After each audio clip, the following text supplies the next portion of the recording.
if you have any advice or one unique message that you have for your Stock Guardian followers, the Stock Guardian community that are going to come and visit your portfolio, if it could be a book or it could be an advice, it could be someone to follow on Twitter, whatever that makes sense. What is one good piece of advice you have for Stock Guardians?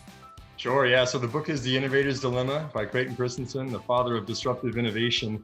I've read that too many times to count. I'm going to read it to my kids when they're going to bed. It's that good. It reframes how you think about big companies and high margins, because it's a lot of times open for disruption, which is one of the most powerful concepts, at least in my opinion, in investing. And my personal piece of advice is write down why you're buying a stock. You know, if your reason for buying a stock is just because you heard it as a stock tip from your buddy or your neighbor or your barber, that might not be as good of a reason as you saying, oh, I went out and I read the quarterly earnings report, I listened to the management team lay out their strategic plan, I dug into the annual report and saw some things that I really liked.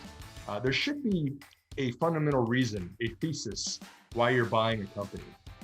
We talk about this a lot at 7 Investing with our team. We challenge each other's thesis to make sure we're looking at the right things.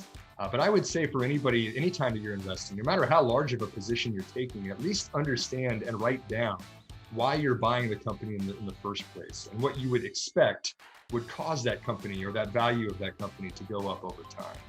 And if you're wrong, we're all wrong. I mean, nobody's right 100% of the time. If you are, then I'll give you all of my money and you can run with it. But at least if you're writing it down, you're paying attention to things like a thesis, it will make you a better investor, and you can optimize that over time.